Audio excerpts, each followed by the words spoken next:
Riveting content. Empowering your life. Welcome to the Sphere.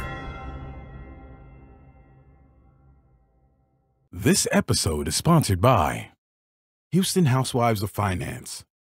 For more information on increasing your cash flow, becoming your own money manager, and to schedule your complimentary personal finance strategy, contact the Houston Housewives of Finance today at 1-844-700-4463. Looking to advertise? Join the Sphere's vast demographic reach of thousands of people all over the world. Send an email today to advertise@thesphere.tv or call us at area code 832-772-7789. Elite Dental Wellness. At Elite Dental Wellness, Dr. Ashandra Batiste understands that one of the biggest obstacles is dental fear. The vision at Elite Dental Wellness is to ensure every patient is treated with respect, ultimate care, patience, and love.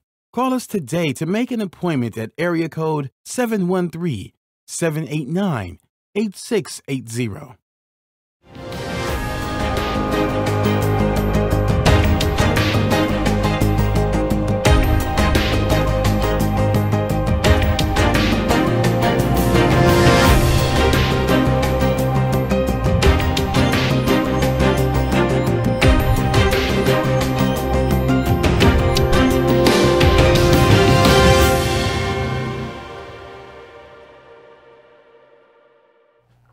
Hi, and welcome back to InJustice on the Sphere TV. My name is Alicia Ford, your host today. And guess what, guys? We are without Brennan today. So it's me taking over the spot. I know we're all excited, but if you want to reach me or talk to me, you can reach me at Ali on Sphere on Twitter and Instagram. And just to introduce you to our guest today, his name is Dan Scarbrough. Nice to have you here today, Dan. Thank you. It's nice to be here. All righty. So tell the people how they can reach you. Well, if you want to reach me on Twitter, you can reach me at Blackie Blackerson. Okay, very well. And so how did you get, are you an attorney in Texas? How'd you get started in law? Tell us a little bit about yourself. I am an attorney in Texas. I do mostly probate, family, and civil litigation. Mm-hmm. And I am also very active in the Fifth Ward neighborhood. So I'm part of the management district there. Okay. And I'm also part of the Super Neighborhood group, Super Neighborhood 52. So you are an activist, which means you will have an opinion. And that's what we need here today, an opinion. So let's just jump right into it. If we didn't know, or if you didn't know, we should know that Trump has instituted a ban on transgenders in the U.S. military. He said after much consultation, thought, sleepless nights, a lot of pondering and thinking, he's decided that people that identify themselves as transgendered persons do not belong in the military. So, I mean, now we're talking about rolling back an Obama effort or an Obama initiative where he said he also talked to the generals, the military staff, personnel, consulted with people and figured that, hey, allowing people into the military that identified as a transgendered person, and for all of you that don't know, transgendered means that I may have been biologically born a woman, but I choose to identify or go through the surgery and become a man, or vice versa. So tell me, Dan, what do you think about Trump saying, hey, if you decide to be anything, any sex other than what you were born, you're not allowed to join this U.S. military?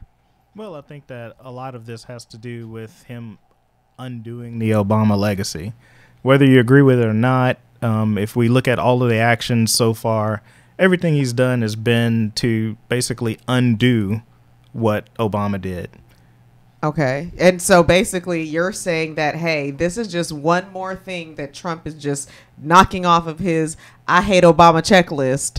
I'm going to show you. And that so do you believe that this now, I mean, when we're in the situation, we're thinking about it now, we are in the midst of a huge push for transgender rights, because it seems like everywhere you turn, somebody is worried about either transgender rights in bathrooms, transgender rights in the workplace, and now we have it in the military. And when you think about it, I mean, if you want to serve in the U.S. military, which I do not, I say go for it. If you want to go ahead and be a veteran for this great United States, I believe that you should say go ahead and serve.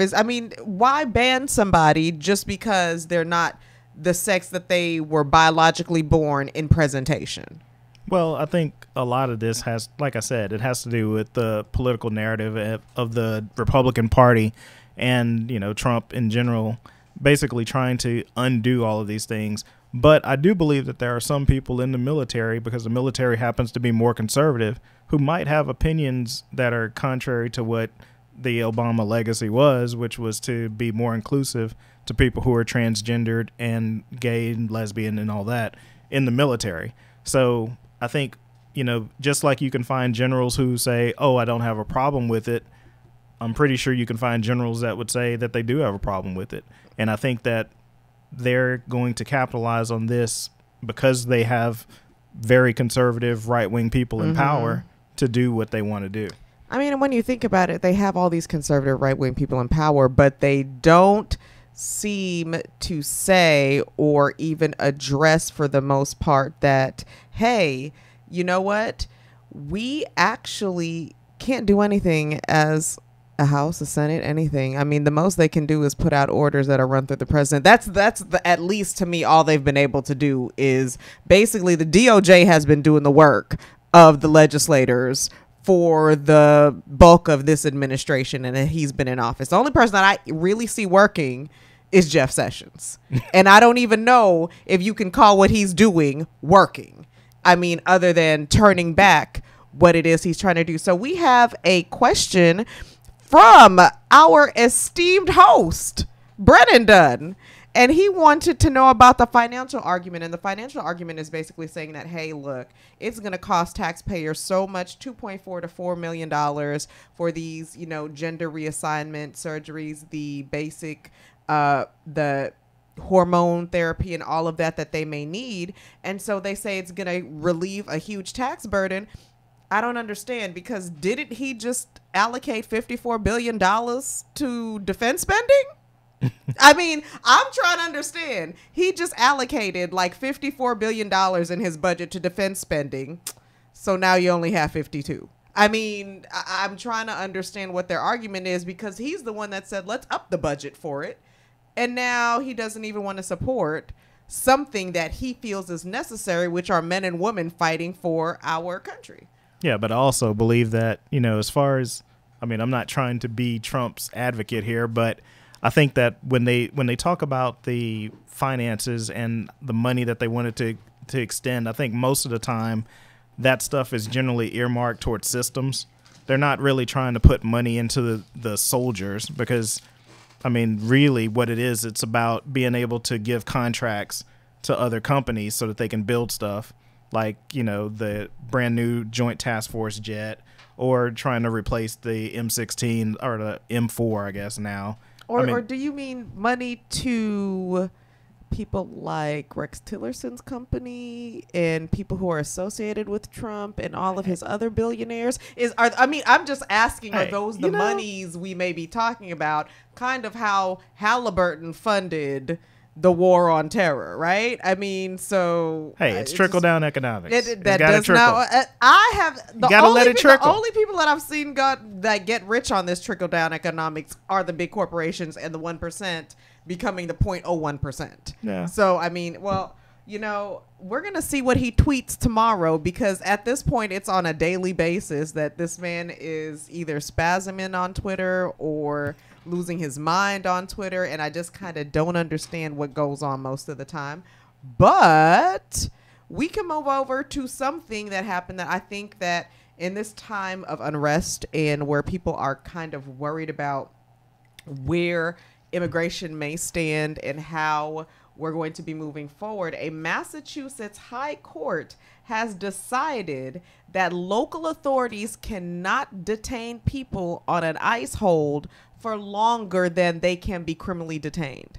So basically what happens is, if a person is arrested and there is a likelihood that ICE may want to do some research on to whether or not they are legally here or not, the Massachusetts High Court said, nah, we not holding them any longer because this is a civil action and my officers work in the criminal sphere. So if this person has the charges dropped, bail has been posted, or some other measure has made it where they are granted their freedom to walk out of the criminal justice system until they're supposed to be back in court or the charges have been dropped, we're not going to hold them 1 second longer than that. You need to figure out your hold. We're not giving you that extra 2 days, which is what they were asking, so you can run the numbers and come back and take these people. So, I mean, how do you feel about that? Well, me personally, I can say that I understand what the court's ruling meant, and I understand their reasoning for it. I don't think it's going to last that long. I think for the most part, this will run through the court system and it'll be settled eventually.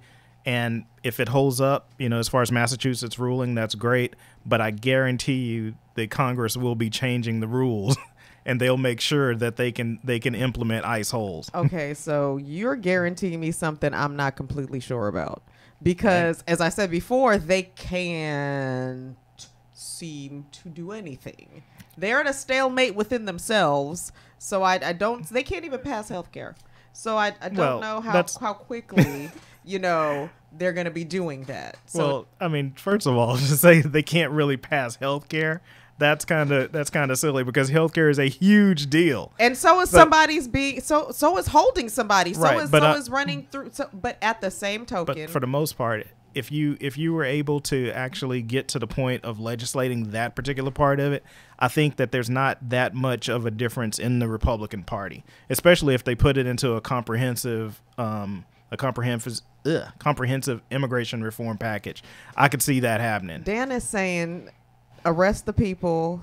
Don't say what Dan is saying because Dan just said it. So you can rewind it and go, oh, that's what Dan just said. But I actually think that what Massachusetts is doing is we hope that more states stand up to this. Right. We hope that more states put their foot down in regards to basically performing the jobs of federal government. We have the 10th Amendment for a reason. What is not specifically delegated to the government is left for the states. Right. So, I mean, at that point, you are now asking me, I'm already burdened because I have to carry out your basic funding and mandates that you push down onto me as a state. Mm-hmm. And now you want me to do your federal government job too. And you see these policemen are overworked because they can barely stop killing black men. Okay. I mean, it's just kind of like, whoa, what's going on here? So, well, I mean, what's going on is that you're looking at it from the point of view of Massachusetts.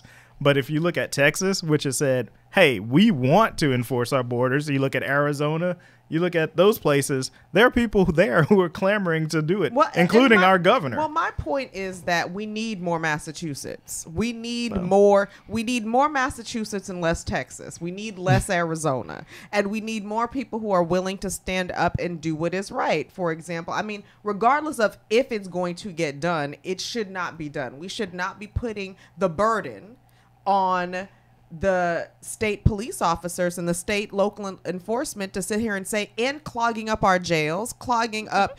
I mean, you're now holding a body there for 2 more days than you have to hold if that person posted bail. But what about the situation like in Texas where they do want to go ahead and help to secure the borders and they want to exercise those ICE holds? I mean, if you look back at, I can't remember the name of the police officer who got shot, who was arresting an illegal immigrant who he had caught and basically put into the back of his police car. And unfortunately, he didn't search the guy well enough. And he was actually shot in the back by that particular person. So are you, Dan, worried about immigrants in our borders? I am concerned about the fact that if we don't have a decent policy, and we don't right now. I think that's a difference between having a decent... Okay, so I'm thinking what you are doing right now is you're not delineating between having a decent policy, which is one thing, which I agree. Mm-hmm. Every nation should have a comprehensive immigration policy which protects its borders and which enforces the immigration policy, right? That's right. But at the same token... Why should, when we have so many delineated duties within our government, should states and local enforcement be taking on the policies that are generally, I mean, and you're because sitting, because they ICE, always do that. Well, because ICE, wait a minute, hold well, on. ICE It's ridiculous to say that these are no. okay. ICE So is it's a federal, wait a minute, hold on. Officers. Wait a minute. What's the DEA? Well, they are And carrying out the if, laws of the state. Wait a minute. The DEA puts out federal drug law. But do they not? But the states also have their own laws. Exactly. So, I mean, that's why we have federal and district court. When you have a place like Texas, if Texas says we want to put in our laws too, Dan, I mean, come we're on, gonna have to agree to disagree. We can disagree, but we are disagreeing. What did you summon the spirit of Brennan within you today? Like, I don't even get what's going on here today. But that'll let you know that, like I said, we're going to be watching this immigration very closely, because at this point, we don't know what's going to happen in government. He needs to do something, so he's probably going to move to immigration next after he done kicked all the transgendered people out of the army. I mean, that's his next likely move. But my next likely move is to tell you that this portion of the show is sponsored by Houston Housewives of Finance. Did you know that only 4 states in the United States offer financial education? 33%, or more than 77 million of Americans, don't pay their bills on time. 39% of Americans carry credit card debt from month to month. And 39% of adults say they don't have enough savings. Don't become one of these statistics. Let Houston Housewives of Finance advise you on increasing your cash flow and becoming your own money manager by scheduling your complimentary personal financial strategy. Contact Houston Housewives of Finance today at 1-844-700-4463 or email us at info@HoustonHousewivesOfFinance. Ask us how you can participate in a complimentary financial literacy workshop near you. Houston Housewives of Finance are the new faces of the new age of financial services. So when you're contacting Houston Housewives of Finance, right after you do that, you can go over to the Sphere TV and contact and subscribe. You can find us on Facebook, Google Play, Stitcher, SoundCloud, iTunes, just about anywhere that you can go and type your fingers in on the internet and search for the Sphere. You'll find a way to listen to the content that we push forth, specifically the InJustice show on the Sphere and all of the other shows that the Sphere TV produces that are for people who are like-minded, such as yourself, who want to stay current, relevant, and in the know about things that affect them. And with that said, we're going to say goodbye to you guys out there in Facebook land. We enjoyed having you. Go ahead and tune into us next week on Facebook Live, or you can watch for the show. It's going to drop later on this evening or tomorrow, and catch everything we are finishing talking about today. See you next time. So, you know, Dan, after you're sitting there and you are just basically giving me pains and aches and pains. Hey, I'm doing my job. Who hired this man? And I asked him to be on the show, you guys. That's the bad part about it. So, with that said, let's move on over to Tennessee. Tennessee. Take me to another place, right? Take me to another. So basically, down in Tennessee, a judge is handing out, guess what? You get a vasectomy. You get a vasectomy. Everybody that wants a vasectomy can get one. Are you not excited? Not yet, no. But basically, so just to tell you a little about this, a judge down in Tennessee has decided to give people reduced jail time for if they accept a vasectomy as a result of part of their sentences. He's saying he's trying to combat the opioid epidemic and the pregnancy epidemic by sitting here and offering people long-term birth control in order to help these people on these wayward paths that are in jail to get their lives together without worrying about unwanted children. So he's saying, look, I'm trying to help you help yourself, so you don't have any children that you don't need while you get off drugs, sir, ma'am, because it is also offered to women too. So, I mean, when you're thinking about it, how would you say, hey, you know, I got one time, what is it? What is that drug that's the opioid? Fentanyl? I don't know. You can tell. Fentanyl. There we go. I don't really keep up with the drugs. I do. I keep up with them. No, okay. Good to know. Good to know. And so either way, he's saying that, look, if if I got caught with a little fentanyl, I'm doing a little Molly or whatever other opioid it is that they do. I don't know. I have no idea. But he's saying that, you know what, Alicia, go ahead and partially sterilize yourself for a little bit so you can get your life together. Would you sign up and raise your hand if he said that's okay? Extra 30 days off your sentence. Extra 30 days off your sentence. Well, no, that's ridiculous. Why? Why is it ridiculous? Yes, I mean, I'm sitting here asking you. So let's say you got a charge and, you've got like 6 months in jail. So you can get out 30 days early if you get a vasectomy.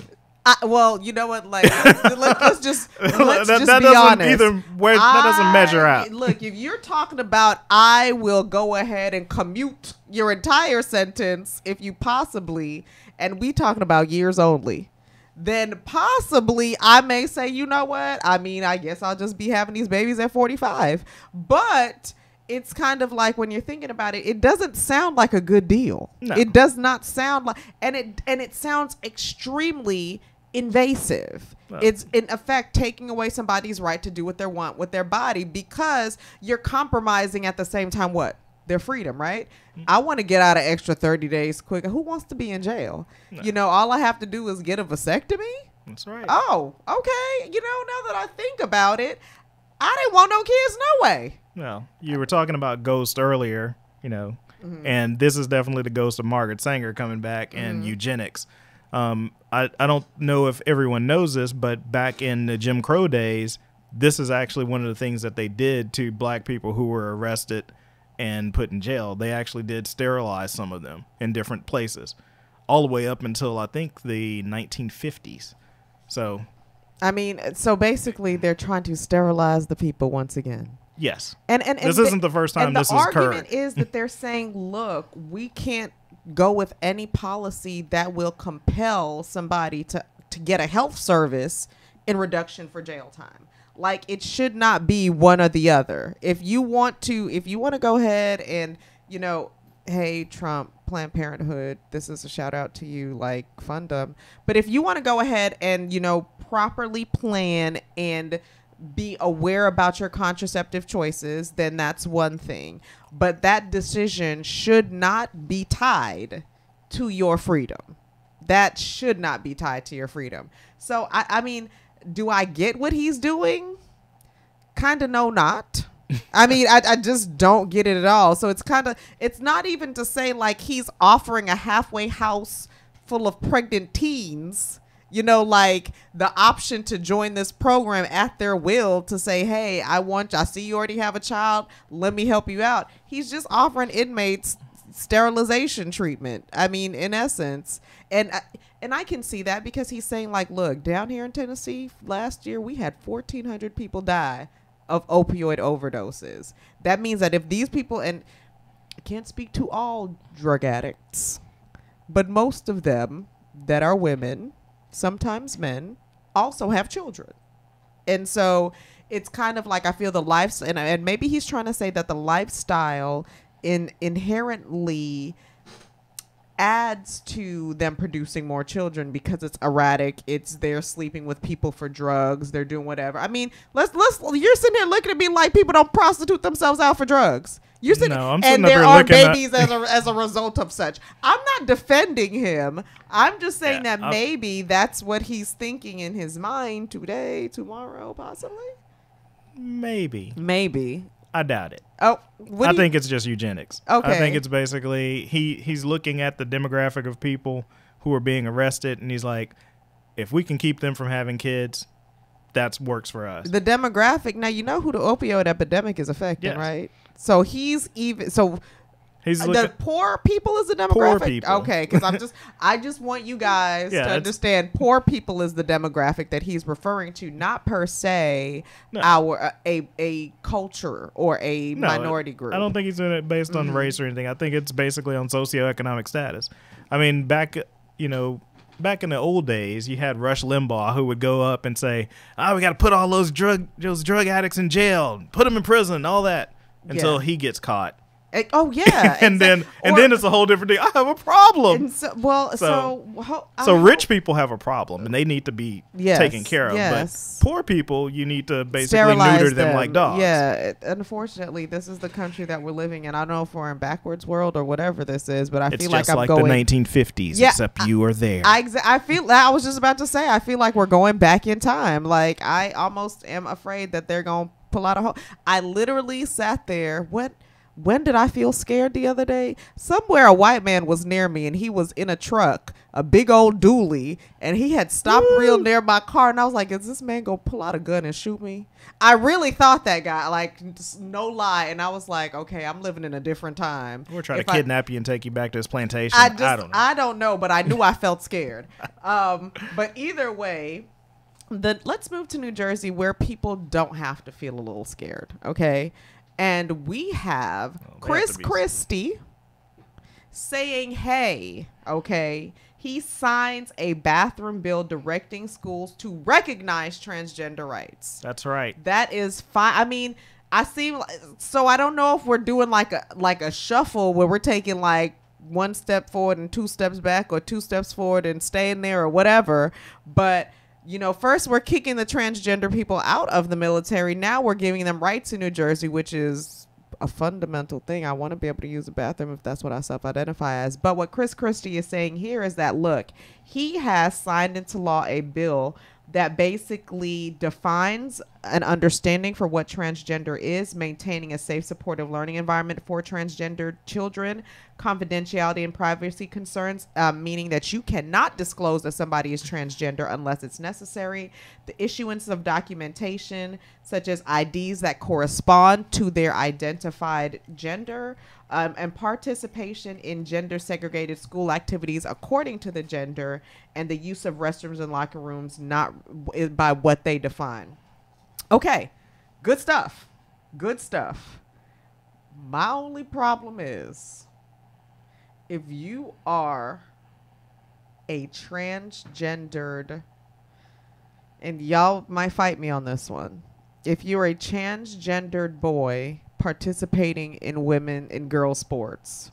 Ooh, yeah. Like that. I'm gonna win. I mean, that is like, that's my concern. That is my, like, at that point when, even with hormone suppression, when you're thinking about it, because that's probably what they're going through in hormone therapy, I don't know how much testosterone can just be pushed down like that in the midst of puberty. It's kind of like a countervailing, like they're at war basically. So, I mean, are you evening out what's happening? And even if you are evening out what's happening, a man's still just going to be a little bit stronger than a woman in some respects. I mean, no disrespect to every strong woman out there who shows that she's strong in whatever form that is. But let's just be real. It's about physiological advantages right now that women and men may or may not naturally have. Not that we can't become strong if we train, but naturally men are more adept to this, endurance and strength and that kind of stuff. So you add that in the mix of,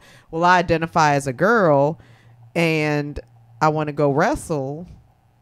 I don't know how that's going to work out. Like, I know how it's going to work out. It's going to be a championship, because we've already seen this in the news. Yeah, I mean, because I feel like I'm here for every other part of this bill except for that one. Yeah. Like, that's the part where I'm just like, we might need to do a little bit more research to see how this plays out. Like, even girls playing football ain't the same. No, like, not at all. It's not the same. So, I mean, if we had a powder puff league, are we just gonna start throwing these dudes tackling? I mean, and I guess part of it is due to my ignorance. So any transgender person, feel free to talk to me. Let me know, Allie on the Sphere TV and Allie on Sphere, and let me know, hey, when you're thinking of transgender in sports and in other kinds of activities, there are other things that you need to take into play that I may not know as somebody who's not very well versed in this. So I'm looking at it like, great, because we've been seeing a push and pull of where they're not trying to give children the right to go to the bathroom that they self-identify as. They are trying to give them the right.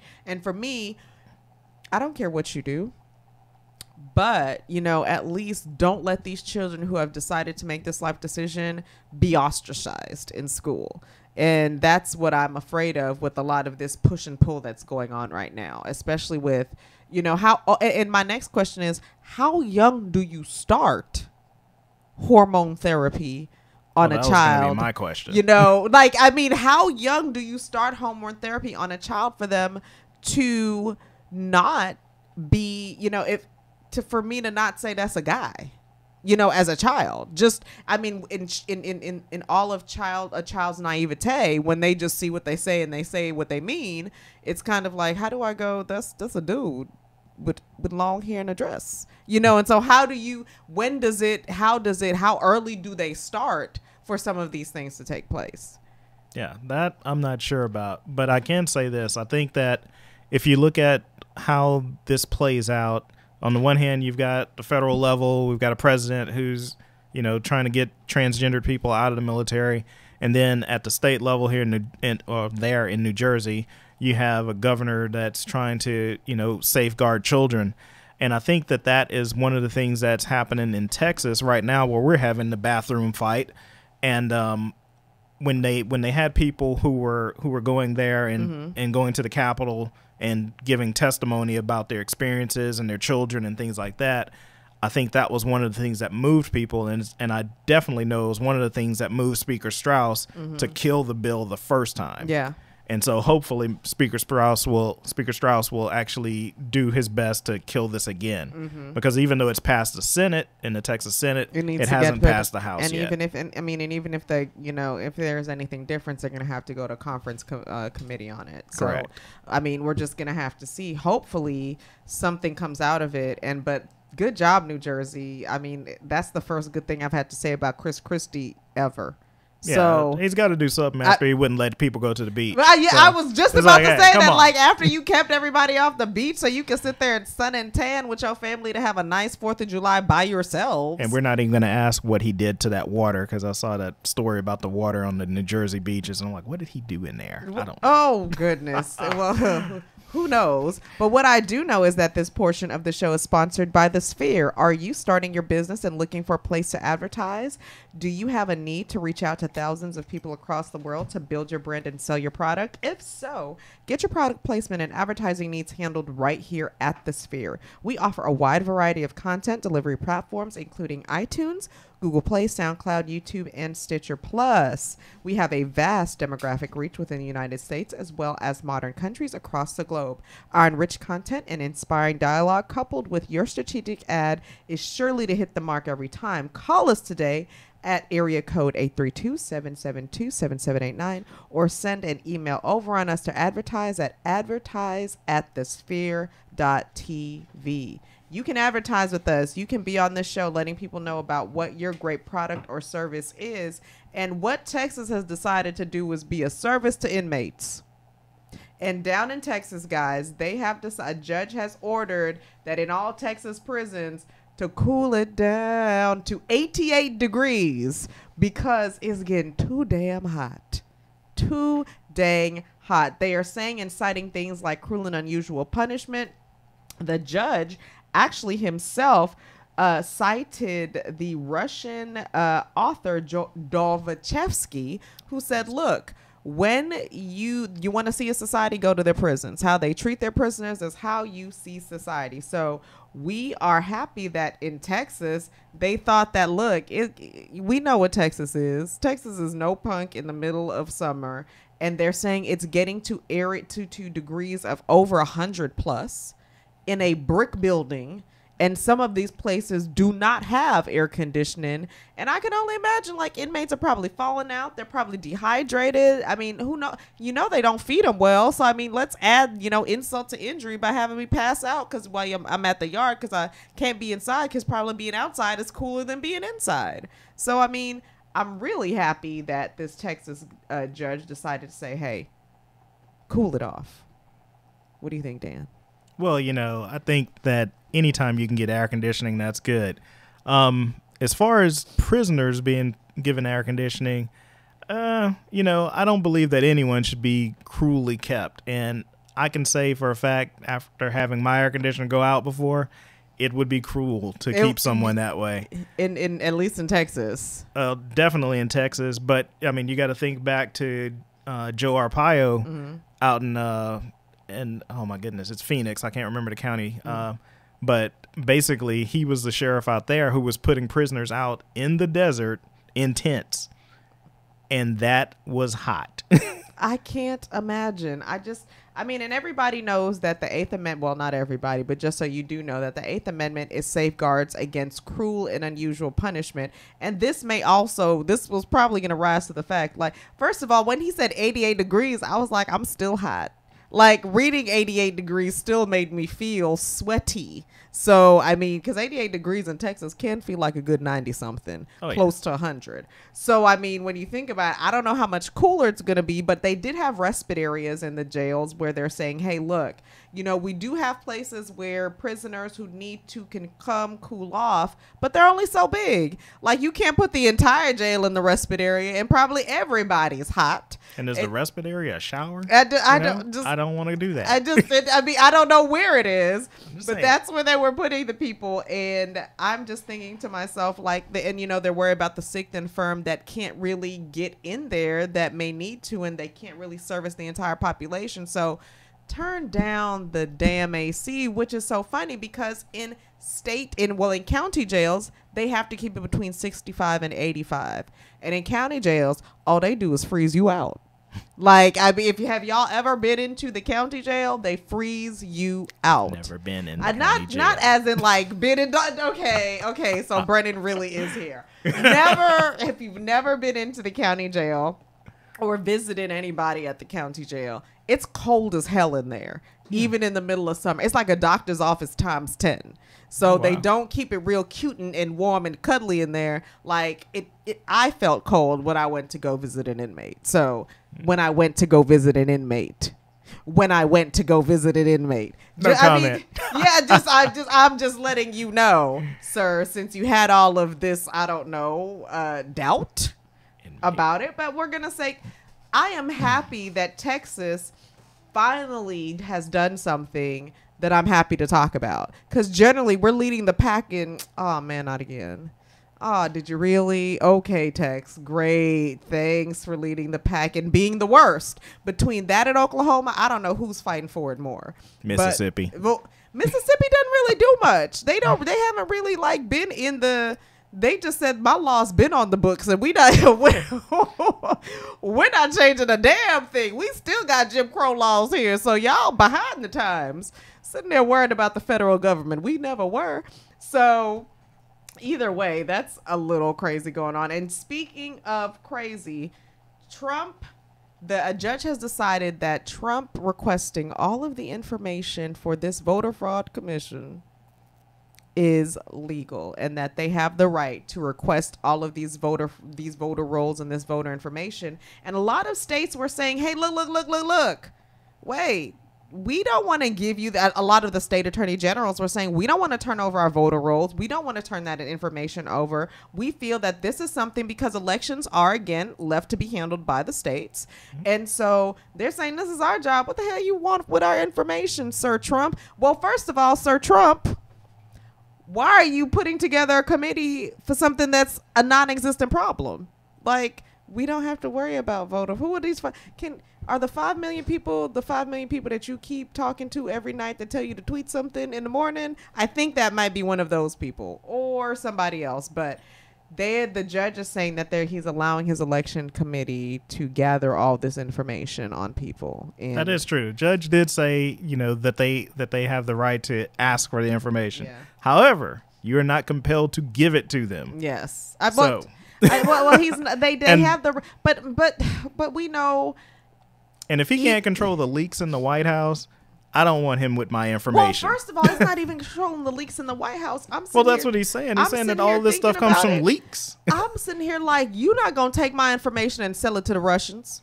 Well, he ain't going to sell it. He's going to give it to him. Come on now. Here goes this flash. I put it on this neat little flash drive. I just learned how to use it for you. So, I mean, when I read that, I was like, Putin thanks you. Yeah. I'm like, all he's about to do is give all our information over to the Russians so he could win the 2020 election.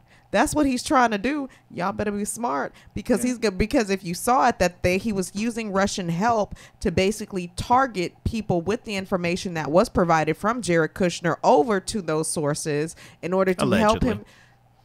I'm sorry, allegedly. All of this, I mean, so okay. Somebody had to put that in there. Okay, so allegedly, the same way that, what is that boy's name? Jared never went to meet with the people. Allegedly, this is exactly. It was useless information. He left.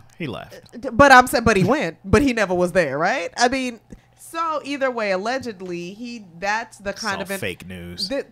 The kind of information that he is supplying in this election committee is the kind of information that people need in order to target voters in elections, and to use that information to skew and disseminate a lot of fake news, a lot of fake ads, a lot of things that can't, once they're out there, can't get taken back. And I just wish people would, first of all, now, honestly, just waved this in the thing, but first I got so excited. You did get excited. I think you're thinking this way too hard. Well, no, because first of all, I don't think he's gone that far. I think basically what he's doing is he's like, look, I didn't win the popular vote, so I gotta go through with this because I said that there were people voting illegally, and now that I'm the president, I've got the power to do something, or at least make it look like I'm doing something. So that's what he's doing. You were saying, and I agree with you, that Trump is real basic. Mm-hmm. Jared Kushner is not.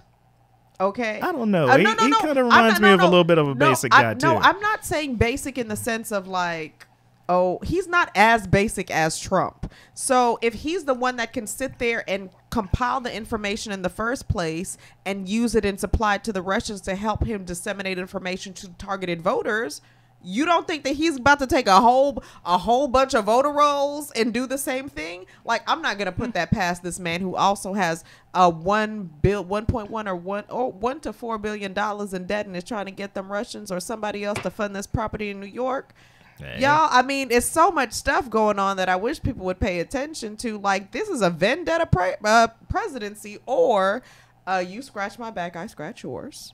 So, I mean, when you're thinking about it, I get pretty upset, but I won't get any more upset because I'm going to let you know that this portion of the show is sponsored by Elite Dental Wellness.